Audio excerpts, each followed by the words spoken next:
नमस्कार दोस्तों। जो लोग मेरे पश्चिम बंगाल के वीडियोस पसंद कर रहे हैं उन लोगों का मानना है कि मुझे कुछ और वीडियोज नॉर्थ ईस्ट के स्टेट्स पर और बनाने चाहिए। और मैंने त्रिपुरा पर वीडियो बनाया था, मणिपुर की राजनीति पर वीडियो बनाया, आप लोगों ने बहुत पसंद किया। और पश्चिम बंगाल को तो लेकर मैंने एक पूरी सीरीज चलाई हुई है, बंगो युद्धो, उस पर आप देख सकते हैं मेरे तमाम वीडियोज़। इसके अलावा अभी हाल फिलहाल में बहुत से लोगों की डिमांड ये आ रही थी कि असम की राजनीति पर कुछ और वीडियो बनाओ। हालांकि मैंने पहले कुछ वीडियो बनाए हैं, लेकिन असम की राजनीति में बहुत कुछ दिलचस्प इन दिनों घट रहा है। और दिलचस्प इसलिए घट रहा है दोस्तों कि यहाँ पर बीजेपी के नेतृत्व में सरकार चल रही है, सर्बानंद सोनोवाल की। और इस बार बीजेपी को ये थोड़ा सा स्थिति डगमग लग रही है कि पता नहीं इस बार हम सत्ता में फिर से वापस आ पाएंगे या नहीं, क्योंकि समीकरण थोड़े से टफ बनते हुए नज़र आ रहे हैं। कांग्रेस यहाँ पर AIUDF जो है उसके साथ, यानी बदरुद्दीन अजमल वाली पार्टी, ये ठीक ऐसे ही इनका वजूद है यहाँ पर जैसे कि असदुद्दीन ओवैसी का है। और मुस्लिम्स इनके साथ ज़बरदस्त तरीके से जुड़े हुए हैं। और पिछले 2016 के चुनाव में 13 विधानसभा सीटें जीती थी AIUDF ने। तो यहाँ पर जो कांग्रेस और AIUDF का जो गठबंधन बनता हुआ नज़र आ रहा है, उससे बीजेपी की चिंताएं बढ़ रही है। यही वजह है कि बीजेपी यहाँ पर अपनी पूरी ताकत लगा रही है। अभी हाल ही में बीजेपी के अध्यक्ष JP नड्डा यहाँ पर थे। JP नड्डा ने यहाँ पर पार्टी के महासचिव हैं जो BL संतोष, उनके साथ मिलकर कई कोर कमेटी की बैठकें की, चुनाव की तैयारियों का जायज़ा लिया। यहाँ पर चुनाव पश्चिम बंगाल के साथ ही होने हैं, अप्रैल मई में चुनाव होने हैं। और चुनाव समितियों की मीटिंग की जिसमें संभावित प्रत्याशियों के बारे में टटोला गया। और इसके अलावा उन्होंने ये भी बताया, यहाँ का जो रोड मैप है अगले 50-60 दिन का, वो भी तय किया गया। क्योंकि आने वाले समय में यहाँ पर प्रधानमंत्री नरेंद्र मोदी शायद 23 जनवरी को यहाँ पर आज जा रहे हैं। और उसके अगले ही दिन होम मिनिस्टर अमित शाह जो है रैलियाँ करने वाले हैं, कोकराझार में, नलबाड़ी में और कई इलाकों में जाने वाले हैं। अमित शाह तो लगातार नॉर्थ ईस्ट पर फोकस कर ही रहे हैं, पश्चिम बंगाल में कई बार जा चुके हैं, असम में अभी कुछ दिन पहले भी गए थे। तो यहाँ पर सारी चीज़ें एकदम चैनलाइज की जा रही हैं। और इन सब चीज़ों को लेकर अगर असम की राजनीति की बात करूं, बीजेपी की खास तौर से, तो सबसे पहला नाम आता है हेमंत बिस्वा शर्मा का। हेमंत बिस्वा शर्मा वहाँ के चाणक्य हैं और नॉर्थ ईस्ट में एक अलग से बॉडी बनाई है NDA ने। और उन्होंने वहाँ पर NDA का एक ऐसा स्वरूप बनाया है बीजेपी ने कि जितने भी छोटे छोटे दल हैं, नागालैंड, मिजोरम, अरुणाचल प्रदेश, आसाम, इन सब छोटे छोटे, सिक्किम, इन सब स्टेट्स में उन सब को जोड़कर NDA से जोड़ा जा रहा है। और एक डेमोक्रेटिक फ्रंट, NDF, कुछ इस तरह का एक फ्रंट तैयार वहाँ पर किया जा रहा है। और हेमंत बिस्वा शर्मा उसके अध्यक्ष हैं। वही सारे वहाँ के जितनी भी जोड़ घटाएं करते हैं। और यही वजह है कि आज वहाँ पर कई स्टेट्स में, मणिपुर में, त्रिपुरा में और असम में, कई नॉर्थ ईस्ट स्टेट्स में अब बीजेपी वहाँ सरकारें चला रही है। तो असम में सबसे बड़ा दबाव इस बात का है कि 2016 में जब चुनाव हुए थे तो बीजेपी को पहली बार यहाँ सरकार बनाने का मौका मिला था। बीजेपी कभी अस्तित्व में भी नहीं रही थी यहाँ पर। और उसने यहाँ पर बोडो फ्रंट के साथ समझौता किया था, और बोडो पीपल्स फ्रंट के साथ, और असम गण परिषद के साथ समझौता किया था पिछली बार। और 86 सीटें जीती थी यहाँ बीजेपी लेड NDA गठबंधन ने।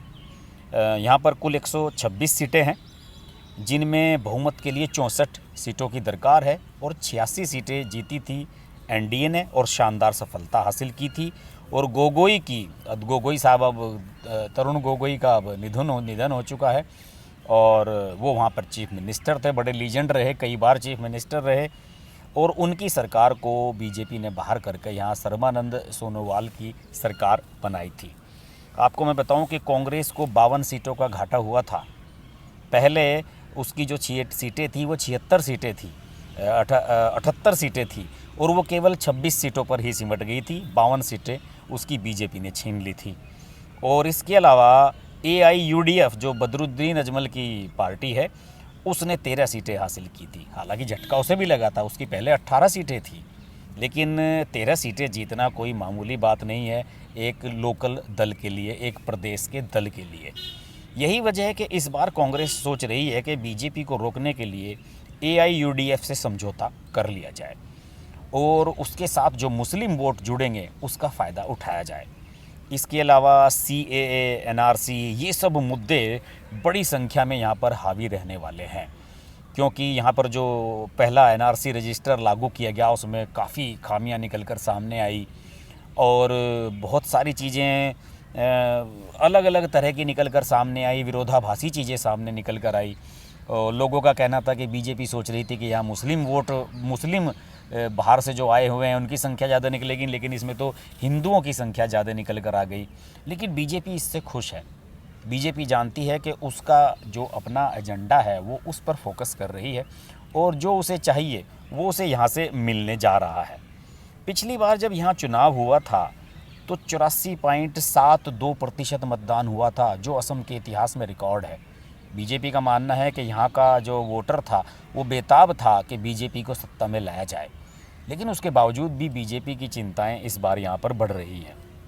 2011 की जो जनगणना है उसके अनुसार असम में 61% हिंदू वोटर हैं, 34% से अधिक मुसलमान हैं और 3.7% ईसाई अल्पसंख्यक हैं, जिनमें ज़्यादातर SC हैं। यहाँ पर 32 ज़िले हैं, जिनमें से 11 ज़िलों में मुस्लिम आबादी बहुलता में है और यहाँ की जो 13% आबादी है वो आदिवासी है, शेड्यूल्ड ट्राइब्स।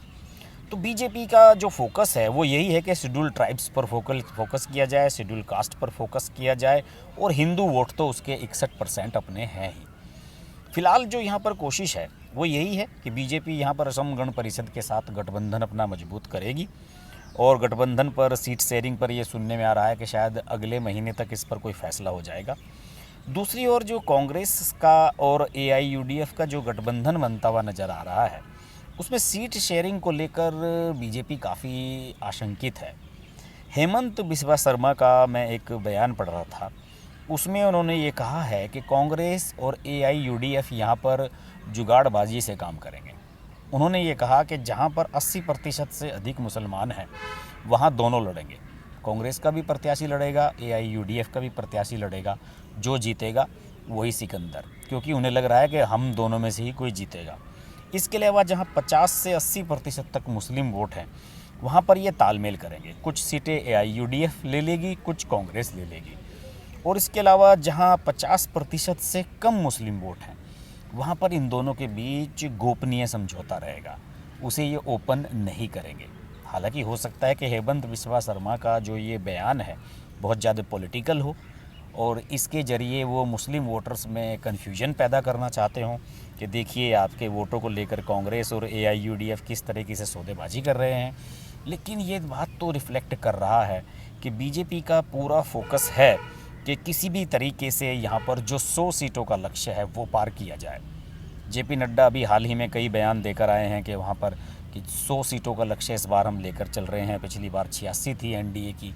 हालांकि ये बहुत टफ टास्क है, 126 में से 100 सीटें जीतना बहुत बड़ी बात है, लेकिन बीजेपी वहाँ माहौल इस तरीके का बना रही है कि जनता के बीच कहीं भी ये कन्फ्यूजन ना रहे कि बीजेपी कांग्रेस और AIUDF के गठबंधन से विचलित हो रही है।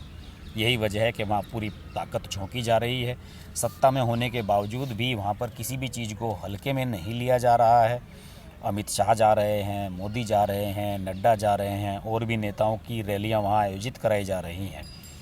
तो दोस्तों अब कुल मिलाकर यही सीन नज़र आ रहा है असम का कि AIUDF और कांग्रेस के गठबंधन को काउंटर करने के लिए बीजेपी कैसे तैयारी करेगी, इस पर सबका फोकस रहेगा। कुछ कांग्रेस के नेता छोड़कर बीजेपी में आए हैं। इस पर हेमंत बिस्वा शर्मा का ये कहना है कि जो लोग विधायक थे वो ये मत समझें कि वो विधायक का टिकट लेकर यहाँ आ रहे हैं, उन्हें एक आम कार्यकर्ता के रूप में यहाँ आना होगा, आम कार्यकर्ता की तरह काम करना होगा। लेकिन सब जानते हैं जो विनिंग कैंडिडेट हैं वो किसी भी पार्टी से आए उन्हें टिकट मिलेगा। तो फिलहाल तैयारियां चल रही हैं और बीजेपी यहाँ पर 100 सीटें जीतने का लक्ष्य लेकर चल रही है। देखते हैं क्या होता है। असम की राजनीति पर हमारी नज़र बनी रहेगी। आप देखते रहिए हर्ष की बात लाइव। नमस्कार। अगर आपको हमारी वीडियो पसंद आई तो वीडियो को लाइक करें, चैनल को सब्सक्राइब करें और नोटिफिकेशंस के लिए बेल आइकन को प्रेस करें।